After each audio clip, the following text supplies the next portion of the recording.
मुस्तफ़ा करीम बैठे थे तो सैयदा आयशा सिद्दीक़ा रज़ी अल्लाह ताला ने अर्ज़ की, या रसूल अल्लाह सल्लल्लाहु अलैहि वसल्लम, वो देखें सैयदा फातिमा आ गई हैं, वो देखें बीबी साहिबा बगैर बताए आ गई। हज़रत फातिमा ज़हरा आई, हुजूर ने फरमाया फातिमा बगैर इत्तला के।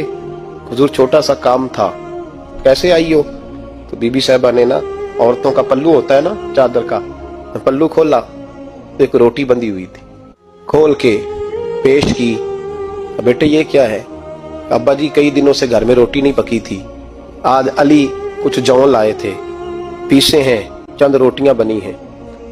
तो बच्चों ने तो खा लिया, तो मेरे सामने भी एक रोटी आई थी, मैंने लुकमा तोड़ा है तो मुझे ख्याल आया पता नहीं मुस्तफ़ा ने खाया है कि नहीं खाया, पता नहीं हुजूर ने रोटी खाई है कि नहीं।